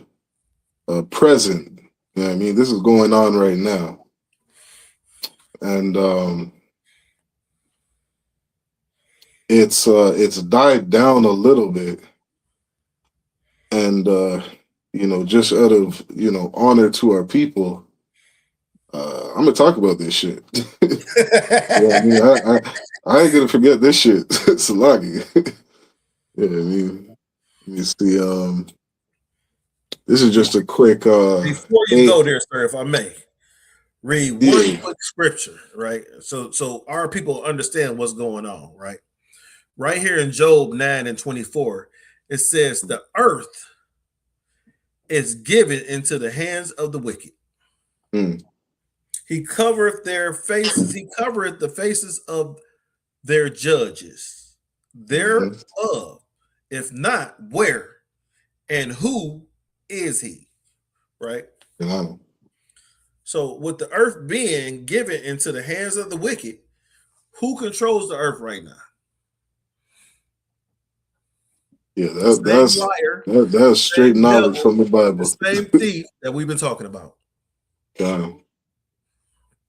That's why this book is so important. You know what I mean? Like, seek ye out of the book of the Lord. Like, you know what I mean? You will not be disappointed. You know what I mean? The scriptures say that knowledge shall be the stability of these times. You know what I mean? Like, you want some knowledge, you better read this book. You better. You know, you're gonna learn who the wicked are in this earth. The earth was given to the hand of the wicked, and you find out who, you know, that there's a wicked people ruling the earth. You know, maybe you might second guess if you should act like these people or not. You know what I mean? Maybe you might start second guessing who you leave your children around. You know what I mean? Saw a video just, you know, the other day where some, you know, European tried to grab a sister in a hotel room. You know what I mean? Like, this shit, like, we better start stereotyping these Europeans. Better. You know what I mean? You better start stereotyping them because the Bible stereotypes them. You know what I mean? The Bible stereotypes Esau. He lets you know who he is, lets you know his character, what he's about, his greed, his love for money, his love for blood. You know what I mean? That is all throughout the Bible. You know what I mean? We better wake up and start listening to these records. Hey, sir, before you go any further, if may I say something? Of course. Now, I want you to understand, Israel, how when we just played that last video, how they call volunteers. We know that they're addicts, but they're called volunteers. How they're on the brinks or the cusp of what did he say he was on, sir? He said they were what was it? The cutting edge. The cutting edge. There you go. Of selling crack. He's on the cutting edge. Right? What you have to understand is that in this scripture describes what Esau is he's trying to woo you to sleep with his words, right? He's trying to woo you to sleep. And if you go to Psalms 55:21, it says, the words of his mouth were smoother than butter, but war was in his heart. Mm. His words were softer than oil, yet they drawn swords. 178 peace treaties were negotiated with the indigenous brothers. Damn right. And 178 were broken. Damn right. Like that's a smooth killer right there. Mm-hmm. You batting 100. I can tell you whatever the hell I want to tell you, and then do what I want to do. Yeah, and and that's knowledge to understand that, when Esau is saying certain phrases to you, like, you got to understand that is a full out assault on you. You know what I mean? He tells you to forget slavery. Slavery was in the past. You know what I mean? He tells you these different phrases. You better be mindful of what's coming out of his mouth, because he's smooth. You know what I mean? He's smooth. But these are drawn swords. This is an attack. You know what I mean? He's good at it. Commanding General Yohana tells us all the time, like, you really start studying, an abuser, you'll really start to understand your oppressor a lot better. Mm-hmm. You know what I mean? What do they call it? A classic. He's a classic abuser. Classic abuse. You know and with him what I being mean? a classic abuser, you suffer from Stockholm syndrome, my people. Yeah, that's a heavy precept, priest. And we always come up with the part of the scripture says words were smoother than butter, but war was in his heart. But that scripture also says that his words were softer than oil, right? Yet were they drawn swords, right? Like you were saying about the Native Americans, he made 170 plus peace treaties with the Native Americans and didn't abide by one of them. The Native American called him fork tongue, snake, right? I understand this is that if the Native Americans called him a snake, and this is going to lead to a different topic, but we ain't going to go there. Who do you think Eve was talking to in that garden? Snakes don't talk now. She was talking to a snake, boy. She was talking to a snake, but he walked on two legs. Yeah, exactly. Right, he walked on two legs. Right, same snake that spoke to the Native Americans. Yep. Damn right. Yep. What you got, sir? Let me well, this is just a side, we run out of time a little bit. We'll get through this one. I got a scripture too I want to bring out. You know what I mean? Because if you could grab Malachi chapter 1 and verse 4. Malachi chapter 1 and 4. You want it now? I'll get it after I read through this really quick. Yep. Because so something that was happening in Canada a couple of years ago is that we started finding unmarked graves, cemeteries in residential schools, and it was starting to account for a lot of the indigenous children that had gone missing. And as they started finding some, they were like, wait a minute, let's issue a full-out investigation on these residential schools. And they started finding thousands of unmarked graves. You know what I mean? And so I wanted to read this because, there's not a number. We don't have a set number yet on how many children that were unalived inside these residential schools. It says, this is the Indian residential school system. The Truth and Reconciliation Commissions of Canada concluded in 2015 that the residential school system constituted a cultural genocide. Documented deaths, the TRC officially documented 4,118 to 6,000 children who died while attending these schools. Primarily from disease, such as tuberculosis, malnutrition, and neglect.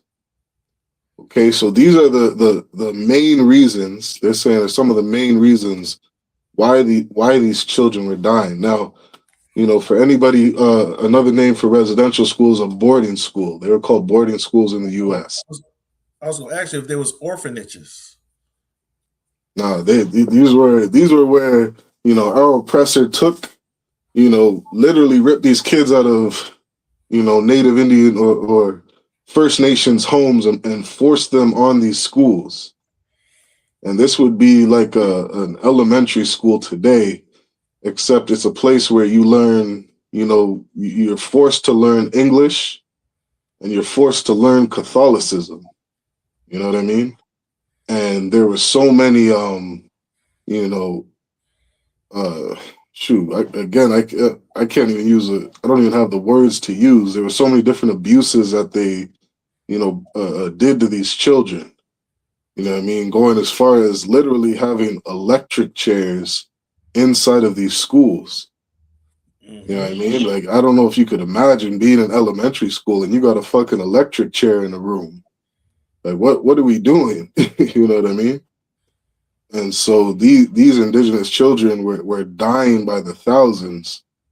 You know what I mean? And they had only documented up to 4,000 to 6,000 children.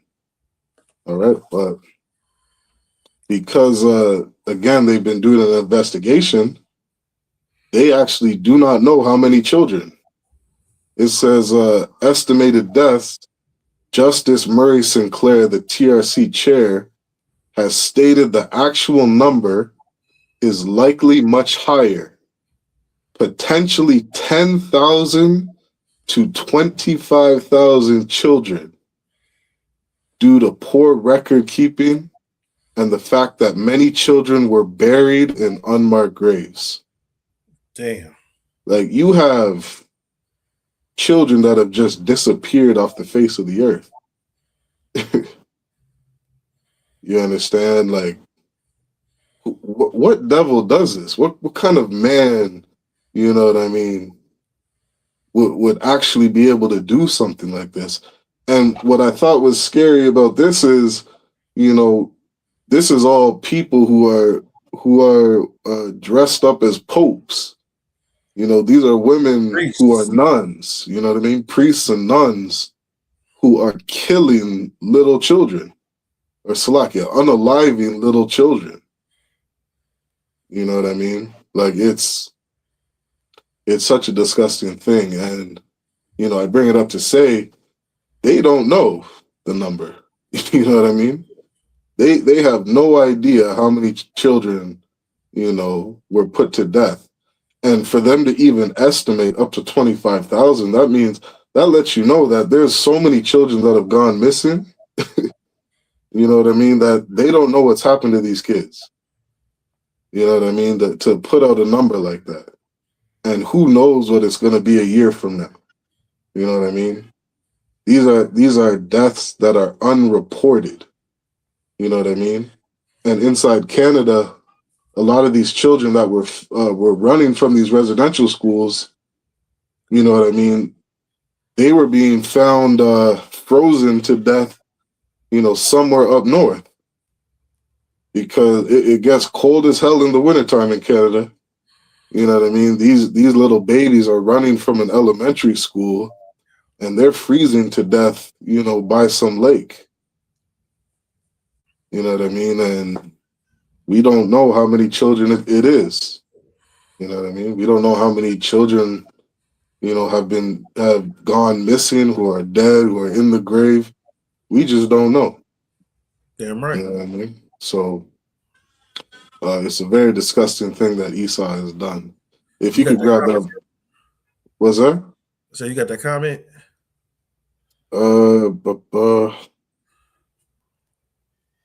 We got a Toya Johnson. No, Shalom, sis. very last one. We got Queen Elizabeth kidnaps 10 children from Kamloops residential school. I question what she did with them, since all the cannibalism is probably ate them.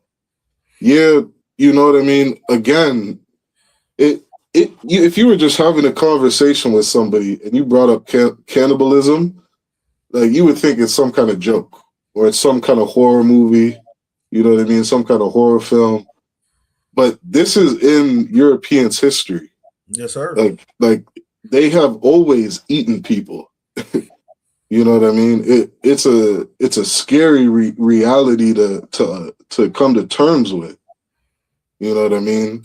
To even be able to make this comment, like, this is not a joke. You know what I mean? These people are full out eating babies, eating human beings. They were saying on those Epstein files, you know, what was it? They're trying to get the kids their adrenaline pumped up before they would eat them. You know what I mean? So that they could have, you know, some different kind of blood in them when consuming these people. Like Esau, Esau is sick. He's beyond a criminal. You know what I mean? This man loves murder. He loves death. And he's been surrounded by it his entire, you know, existence on this earth. If you could grab that precept, Bohan. Well, while I'm doing that, sir, if I may, Yeah. what you gotta understand is that like when we do the lamb slaughter, we want the lamb to be as relaxed as possible, right? Before we do the before we do the unaliving of the lamb, because the we don't want the lamb to tense up because it makes the meat tough. Right. So that adrenaline that pumps through could give it a different texture for the meat, right? With these you know, with them eating these kids. So this is Malachi chapter 1 and verse 4. Whereas Edom saith, we are impoverished, but we will return and build the desolated place. Thus says the Lord of hosts, they shall build, and I will throw down, and they shall call them the border of wickedness, and the people against whom the Lord has indignation forever. Indignation forever. Indignation forever. Like, could you imagine that you're booking a plane flight to, let's say, to China, and as you get in that plane and you're crossing the border, as soon as you cross the border and get into China, you have now entered a land of wickedness. You know what I mean? You enter into a land where every foul thing known to man, you know, is taking place. Sex trafficking, cannibalism, you know what I mean? Little girls being trafficked and sexually assaulted, you know, little boys, pederasty, little boys being played with, you know what I mean? Like Epstein Island as a massive continent, you know what I mean? They're sitting in labs, you know, giving chimpanzees crack cocaine, you know, getting it ready to sell to you. Like, this man, this place, Europeans, Esau is the border of wickedness. You know what I mean? And that's why the Lord is going to have indignation to him forever. You know what I mean? Indignation is hatred. It is a strong disdain. You know what I mean? This disdain is going to last forever because of who he is, because of what he does. It has nothing to do with the color of his skin. You know what I mean? Like they'd have you believe, oh, you're racist because you don't like white people. Man, this doesn't have a damn thing to do with your skin color. You know what I mean? We're not children. We're looking at the crimes that you have committed. The thousands of children that have disappeared in these boarding schools. all the crack cocaine you've put in our neighborhoods, all the drugs you're probably pumping in our neighborhood today. You know what I mean? All this weed with 90% THC just destroying our people. You know what I mean? This is a place that is the border of wickedness. And that's why the Most High said, envy not the oppressor and choose none of his ways. None of his ways. Because if we chose none of his ways, we wouldn't get caught up in his fuckery. You know what I mean? Our sisters wouldn't be on stripper poles. You know what I mean? It wasn't the black man that put strip clubs all over the U.S. Mm-mm. You know what I mean? That was a white man from Florida fighting for those strip clubs. Fighting, you know what I mean? Fighting so that your daughter that was molested can get up on a stage and men can pay for her because she's been touched by every, uncle known to man. You know what I mean? Like this is a place of wickedness. And history has shown who he is. Mm-hmm. I mean, I'm not sure if you want to touch on anything, Habawan, before we close out. No, I said what I was going to say, sir. So with that, Thawada for tuning in. Everybody make sure you like, share, subscribe. Another Monday night history class, you know what I mean, taught by Habawan and myself. All right, make sure you share the classes and tune into Black Watch tonight. Commanding General Yohana, are they live now? I think they're live now. They should be going live right now, sir. Yeah, they're going live right now. Tune into Black Watch, Black news, Black, Hispanic, and Indigenous news. It's for our people. And don't miss tomorrow night, scripture breakdown with Captain Hadar Ya'ala at 7 o'clock on the Detroit page. All right, be there. Don't miss it. Shalom. Shalom, Israel. Hey, listen, brothers and sisters, man. If you like what you hear, hit the subscribe button, man. Subscribe to this channel. And also, please, go to isubk.com and pay your tithe. Drop me some cash so we can move around this planet like we need to, man, and do the things we need to do. They're one West. They're one West. They're one West. They're